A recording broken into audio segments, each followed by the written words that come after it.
Thank you very much. At least a successful match already during this master class. I suggest, because we got about 15 minutes left in this session, that we open the floor now. That means both here as well as the audience for questions either to Michael O'Leary or to the young innovators that have presented their cases. I think there are microphones, if I'm not mistaken. Otherwise, you need to really shout. There are microphones. Can we start over here, maybe in the front? Please introduce yourself briefly and then ask your question. I'm Kumardev Chatterjee. I'm the founder and president of the European Young Innovators Forum, from where these innovators have turned up. So firstly, thank you, Michael. We prepared them for a session with you, but it was fantastic. I think you gave them a lot of advice, and Gisela might have found her first investor, so that's fantastic. I have two questions for you, Michael, but before that, just briefly, I wanted to thank the Commission for being innovative and actually organizing this masterclass, and we were very honored to help you organize that, and I think it was great. So great initiative to engage young people by Ms. Jan Smith, Ms. De La Torre, and of course Peter and Charlotte, who worked very hard for this, so thank you. Now, Michael, I have two questions. One, yesterday we heard from Silvina Venturina Fendi that in her company, in Fendi, she really sort of encourages young people. So she, the average age of somebody in her labs is 23 years old. 23 years, which I think is fantastic, and she encourages young talent to be disruptive. So the question to you is, Ryanair has been the most disruptive, innovative business model we've seen in the airline industry in Europe, but also elsewhere. Do you encourage young talent in your company? What's sort of average age, and how do you go about encouraging that? The second question is, and this is probably one of your favorite topics, there is a plethora of EU regulation that in one way or the other prevents startups or, okay, it's not exactly conducive to startups expanding, and that's changing. The Commission is making a lot of effort to change that with the Horizon 2020. It's a huge effort. But what in your mind are the two top regulations that are preventing more Ryanairs from popping up all over Europe, apart from the fact that Michael O'Leary is not replaceable, but... Sadly, I am. Firstly, I think it's very important, and I would like to commend, I think, Commissioner Gagan Quinn. I think it's no secret that it's the Irish Commissioner, I don't want to be parochial, but the Irish Commissioner is the one pushing forward this innovation conference at the agenda. I am a bit concerned, though, that there's a bit, with the greatest respect, there's a bit too much focus on it's only the young people can be innovative. Speaking as someone who's just turned 50, I'm no longer young, but I still like to think that I can be innovative. And I think what we've got to do is you've got to encourage innovation everywhere. Yes, the young people are naturally innovative because young people should be rebellious, revolutionary, change everything. But there's nothing stopping middle-aged people and older people being innovative as well. You just got to get up off your asses and try to do something that's revolutionary. Does Ryanair encourage change? Yes, we do. The average age of the company is 25. We employ 7,000 people. And the great strength of Ryanair, again, is because we've never recruited anybody who worked in an airline before, we promote people from within all the time. So we take most of our senior management came from people who started off either as cabin crew or in check-in or in engineering, fixing airplanes. And we promote people up quickly, which is the good side is that there's great opportunities for promotion within Ryanair. The bad side is some people get promoted too quickly and they fail. And I think that what you do then is they've got to leave. So you have to have in any entrepreneurial company, we are, I think, naturally rebellious. I think it's an Irish thing too that we're rebellious and we're revolutionary. But I think also because there's a commitment across the management of Ryanair to always look at something different and to be brave, to try new things. I mean, we're the only people that still talks about where's the next innovation in the airline industry. And I keep talking, well, it's taking out some of the seats on board the aircraft. I'd like to have a sitting cabin and a standing cabin. But the standing cabin would be €1. The sitting cabin would be 25 euros. But there'll be some bureaucrat somewhere who says, oh, you can't do that because it wouldn't be safe. It'd be perfectly safe on 1-hour flights. They allow you to stand on trains. They allow you to stand on the underground in London or the metro in Madrid. But some bureaucrat somewhere is going to stop you standing at the back of an airplane and I say, why don't we just test it? Because if we did a couple of trial flights across Europe where we said the front half of the plane has seats, they're 25 euros. The back half of the plane is standing room only where you're holding on to a rail, that's €1. I guarantee you the €1 cabin will fill first. The 25 euro cabin will fill second. But there's a reluctance all the time, particularly among politicians and bureaucrats. I think, and give me one example. I don't share your faith that Europe is suddenly, or the Commission is suddenly, adapting to more innovative methods. ETS, this emissions trading scheme, which is a complete load of bloody nonsense being introduced by Europe, imposed on the airlines in the 1st of January 2012. The Commission is now going to make it more expensive for Europe's citizens to fly around Europe on some bullshit environmental thing. Oh, this is suddenly going to save the world because we're taxing people who fly. No other economic zone is going to tax people who fly. The Americans have just passed a law through the House of Congress preventing the American airlines paying for it. The Chinese have already told the Europeans Chinese airlines aren't paying for it. So who's going to finish up paying for it? Europe's consumers. We're about to make flying more expensive in Europe from 2012. Congratulations, the European Commission. At a time of deep recession, only the European Commission could invent something as stupid as this. And the sad thing about it is they then designed the scheme that gives the biggest amount of free emissions to the biggest polluters. So if I'm the biggest airline in Europe, I'll get the biggest amount of free emissions. If I need to grow next year, guess who I buy those emissions from? Even bigger polluters than the airlines. I buy them from the cement companies, the power generators. But it means if somebody starts up a new airline somewhere in Europe, they can't grow because they've got to buy their emissions from even bigger polluters than them. And it's this kind of stupid, well-meaning regulation that by the time it gets through Brussels, simply finishes up making flying more expensive for Europe's citizens and makes the European economy less competitive. And that's the kind of stupidity that we need to blow up and end in Brussels. Okay, next question. I think it's the gentleman over there. Please introduce yourself and ask the question. Thank you. My name is Julian Marr. I'm a research scientist from St George's Hospital in London. I enjoyed all the talks, but I noticed that nobody has talked about intellectual property.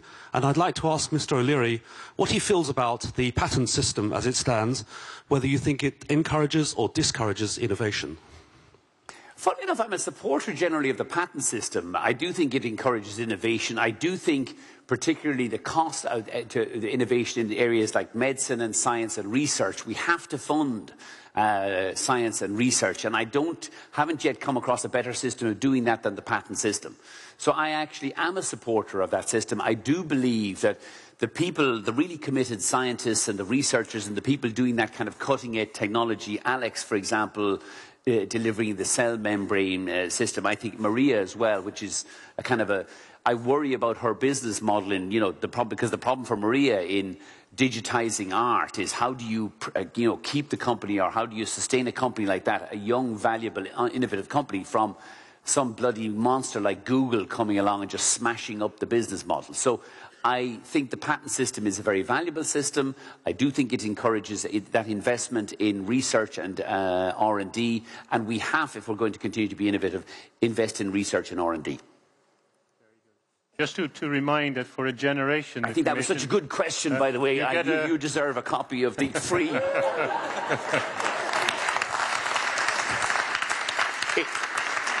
It's very important when you're researching and developing and you're stuck in some lab in London that you can look at something attractive there just to stimulate the mind. Very good. I mean, just to say that the Commission for a generation has been pushing the community patent, and we might finally get it. So that would be good news. We don't want to disadvantage anybody in the back, so there's one hand going up really towards the end of the room. So that person who has been waving at me for 3 minutes now gets the floor. Yes, to the left. Why don't you just stand up and shout? Well, there's a mic on its way, I guess. Well, wait a second, because there's interpretation going on, and they can't interpret you if you shout. Unless you shout in a microphone, but you don't need to. No, I won't do that, thank you. My name's Nick Russo. I'm from the Department for Business Innovation and Skills in Britain. I've got an echo here.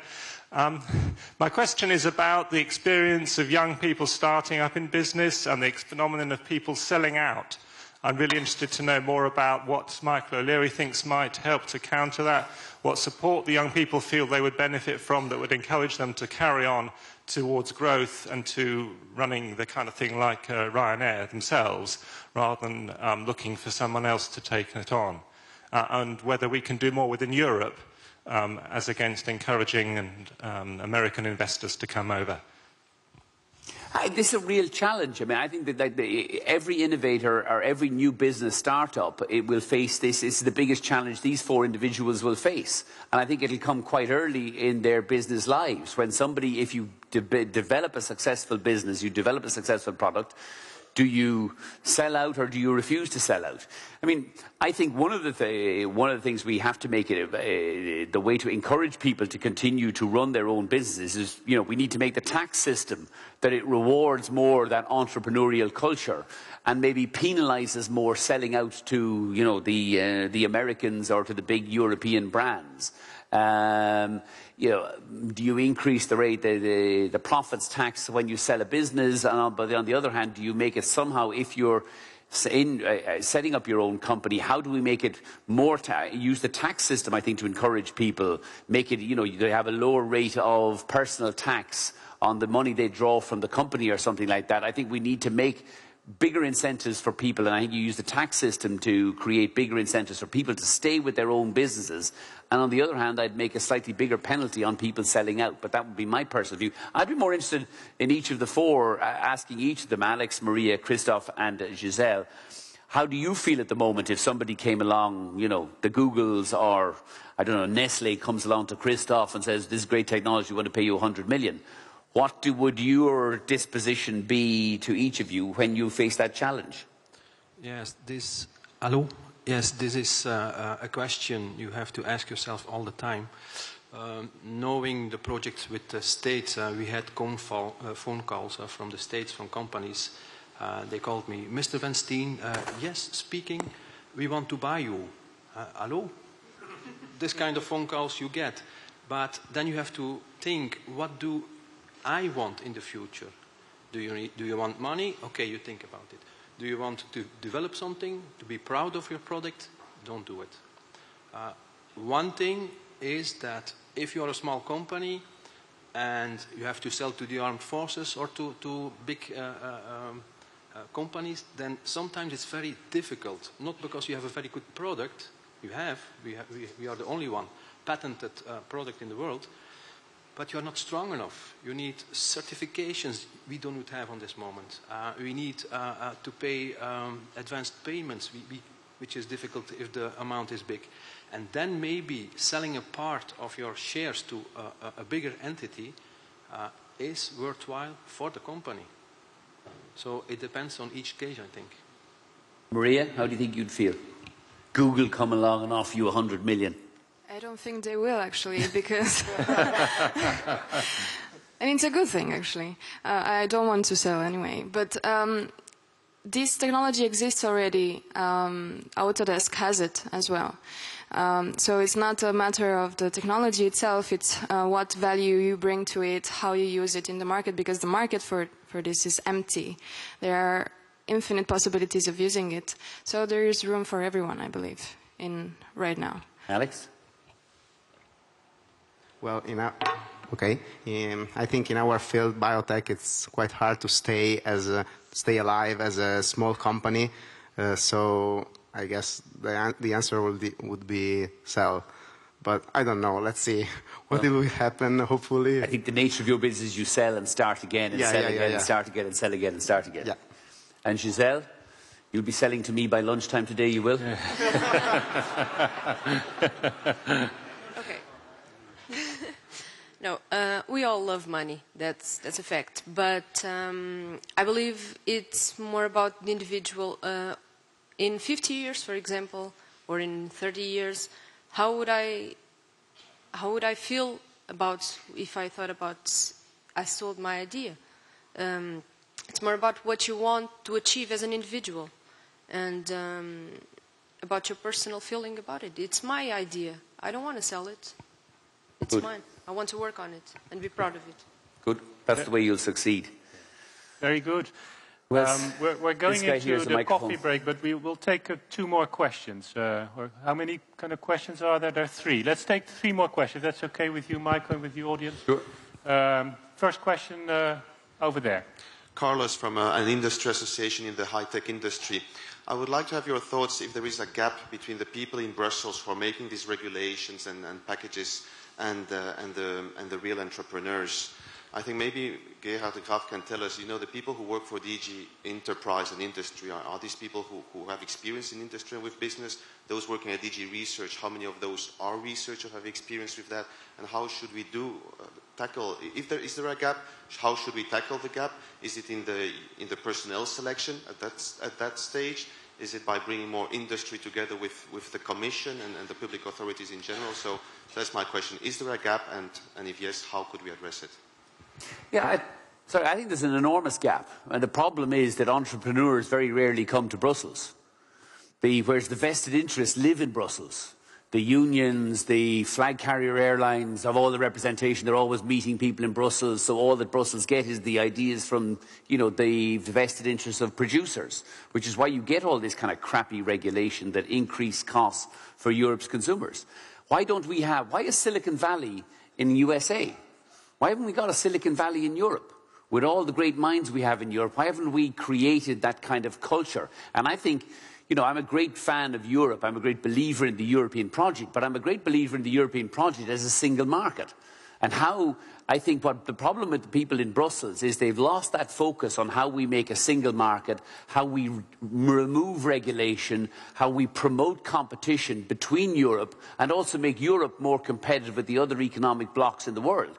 Because everybody in Brussels, you know, is more worried about how we have political integration and more jobs for the people in Brussels and bigger expenses for the people in Brussels and more meals for the people in Brussels and all that mess, which is what entrepreneurs don't do. I mean, I'm about twice a year in Brussels, usually promoting my 6 new routes from Brussels South Charleroi Airport in summer 2012. I don't come here because it's a waste of my time talking to the European Commission about how you can actually lower the cost of air travel, because they don't want to lower the cost of air travel. They want to go to Zaventem. They want to take the high fares because they don't pay for them. So I think we need to get much more culturally within the Commission back to a single market, a competitive market, because if we don't learn to compete and if we don't get back to competing in Brussels, Gerard is right. One of the great successes of the European project was airline deregulation. But the problem was the Commission likes to sit in its fat ass talking about a wonderful deal it was. That was 30 years ago. They haven't deregulated the airline industry, or the airport industry, which are all national monopolies. They haven't deregulated ATC, which is a shambles. 92% of all flight delays in Europe last year, 92%, were due to air traffic control strikes, air traffic control staff shortages, or people not showing up on a Saturday morning. There's something you could be innovative. Why the hell don't you shut down Europe's air traffic control? And what does Brussels say? We'll put the French together with the Spanish. So the highest paid air traffic controllers, who are the Spanish, will now work together with the least busy, or the air traffic who work least, the French. And what you get is now even higher paid, less productive air traffic controllers. Instead of actually the technology exists for the Irish to run the whole of Europe's air traffic control system. And if the Irish decide to go on strike on Friday, the Spanish can bloody take over. Well, no, sorry, the Spanish will be on strike on a Friday, but we'll let the Scandinavians do it. So instead of having competition, the monopoly producers and protectors here in the Commission say, we'll just have bigger bloody monopolies. So next year, I'm afraid it won't be 92% of your flights will be delayed by Europe's air traffic control. It'll be probably 99% of your flights will be delayed by Europe's air traffic control, for which, by the way, you pay about 20% of your ticket price for a service that actually is the worst run service. You don't have air traffic control delays on the same scale in the US. They've only got one system. And when they all went on strike in 1980, Reagan fired the whole bloody lot of them. And no planes fell out of the sky, nothing changed, but they won't go on strike again. Whereas it's a national sport here in Europe between the French, the Germans, the Spanish. Every Friday during this peak summer season, it's our turn to go on strike. We'll go on strike now. So that's where we need innovation. That's where we need less bloody Brussels bureaucracy and more of a focus on single market competition, because we're good in Europe. We should compete with the Chinese. We should compete with the Americans. We can beat the bloody pants off them if we just get up off our arses and stop regulating Europe to death. Very good. I mean, see, I feel compelled to say that the European Commission is one of the great promoters of the single market. There's, of course, a lot of resistance, but it's often from the companies that are going to be suffering more competition. I mean, I know how much Michael likes DG competition, who's enforcing kind of state aid rules, etc. But They know they're just that's fair inventing enough. new state aid rules. Well, they have been around We have for two a more while. questions. Two more questions, and maybe not on this kind of high horse that Michael likes to sit on, but on something else. Who are the two questions? There's one question over there, and there's one question over there. Maybe the lady first. Hello, this is a question for Michael O'Leary. I'm Latas Hunter. I'm from the University of Cambridge. I wanted to know, you said earlier that people at Ryanair don't go on strike. I was wondering how you look after your workforce, and also how do you balance the interests of your shareholders in comparison to the employees you have? Okay, that was such a good question. I think you get the free flights to Rome for that one. It's well known in Ryanair that I run a Siberian salt mine where on a daily basis we whip them, you know, whip our workers into submission. We employ 8,000 people in Ryanair. We've been doing it for 25 years. We don't have unions, but funnily enough, average pay in Ryanair is the second highest of any of the European airlines. But the productivity is 3 times higher. So a pilot, by European law, another wonderful regulation that they invented in Brussels, a pilot in Europe by law can't fly more than 900 hours a year. Now, lest you think that they're going to die of fatigue, that's about 18 hours a week by law. They won't die from fatigue, they'll die from boredom, because Europe doesn't allow them to fly more than 18 hours a week. But what we do by using efficient rosters, 25-minute turnarounds and flying to efficient airports like Brussels-Charleroi is our pilots on average flew last year about 850 hours. Whereas pilots in Air France and Lufthansa on their short-haul fleet last year, wait for it, flew about 300 hours, about 10 hours a week. And the difference, again, and I think it's what the entrepreneurs will always find in the private sector, the difference between the private sector and the public sector is not usually pay, because the public sector finds some way of benchmarking themselves against the private sector. It's always productivity. We work harder in the private sector. We don't waste money in the private sector. We fly to Brussels, Charleroi. We use low fares airlines in the private sector. And how we motivate people in the private sector is I pay you more in Ryanair, but you in return will work harder than your equivalent opposite numbers in the cosseted, protected flag carrier airline community in Europe. Very good. Last question, short answer, please, and then we conclude. I have flights to Madrid or a pair of flights to Dublin for whoever asks the next question. Or you can have my last calendar. Good morning. My name is... Good morning. My name is Gregor Novak. I'm working for Business and Cultural Development Center from Greece. You need a flight. Yeah, definitely.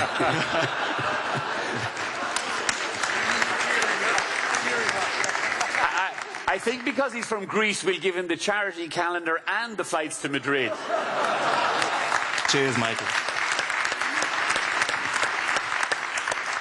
Thank you. Thanks to everybody for wonderful presentations. And I would like to go back to technology and innovation because I've seen that Ryanair was quite innovative with PR, and I'll never understand how you managed to rename Charleroi South Brussels, because basically it's Charleroi, it's 1 hour away from Brussels. I would like to ask you what Ryanair is thinking about technology innovation in the air industry, because we're still flying with engines that were developed 50 years ago, and the system hasn't changed in the last years. I think that's true, but the difference is what's changed in the last 50 years is you're flying with engine technology, jet engine technology, that hasn't changed. But the cost of flying has reduced by about 90%. To be fair to the Commission, that's because of the deregulation decision, which, by the way, was led by an Irishman called Peter Sutherland almost 30 years ago. And I think what's different for consumers is that the cost has come crashing down, or at least in those places where Ryanair operates. Your question on Brussels South Charleroi, actually, what happens in most cities in Europe, there's this myth that actually the main airport is in the centre of the square, the centre of town. Zaventem isn't in the centre of Brussels either. Most European cities, or at least cities with a successful tourism policy, have a multiplicity of airports. Some will be closer to the centre of the city, some will be further out. Charleroi is further out than Zaventem. The key thing you miss in Brussels is it's not whether you think Charleroi is an acceptable airport for Brussels or not, although the parking is cheaper and it's easier to get through. The difference is that many visitors coming to Brussels see Charleroi as a perfectly acceptable alternative as a gateway to Brussels, to Zaventem Airport. And it's the visitors that you're trying to bring into the country. It's the visitors you're trying to bring to Belgium and to Brussels that now have at least a choice for the first time. Because 20 years ago, before Ryanair started flying to Charleroi, it was just 600 quid with Sabina to Zaventem. And it was fine. The bureaucrats, the politicians and the people on business expense could afford to fly to Zaventem, but nobody else could. Now, thanks to Ryanair and Brussels South Charleroi Airport, you have a choice. You can pay the very high fares and fly to Zaventem and be collected by the European Commission in their limousines, or you can arrive for 9 quid at Brussels Charleroi. There's a bus that will take you into the centre of Brussels, but all of a sudden, visitor numbers to Belgium and to Brussels have mushroomed as a result of the success of Charleroi. So it's not that one necessarily replaces the other. It's that you now provide consumers and visitors here with choice. If you take your home country in Greece, Athens, there's no choice. Athens is a mess. The airport is a mess. Olympic is a mess. It's a producer-run monopoly. So it's all, I mean, the purpose of Olympic is to keep people, pilots and the people who don't work very hard at Olympic Airways, in the very fat salaries and the early retirement schemes that they've become accustomed to over many years. Which is a tragedy because 30 years ago, Olympic was one of the most successful and most productive airlines in Europe. But it was largely run by the private sector in those days. We need more airports in and around Athens so that competition can bring down the cost of travel to and from Greece, can encourage more people to visit Greece, encourage more Greeks to get the hell out of the country or move their euros offshore out of Greece before it devalues, and encourage more two-way travel, both in ideas and the free movement of goods and labour. Thank you. Thank you very much. Ladies and gentlemen,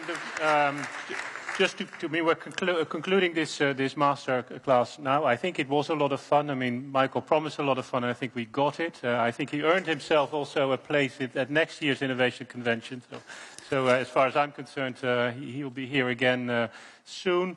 I'd like to thank Michael, of course. The Commission's limousine is waiting outside for you to take you to Brussels. With a bomb in the boot. To Brussels South Airport.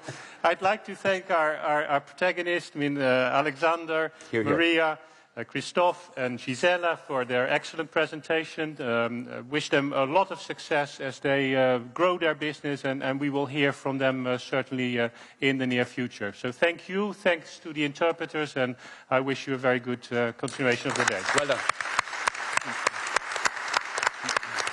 Well done. Well done. Really fun.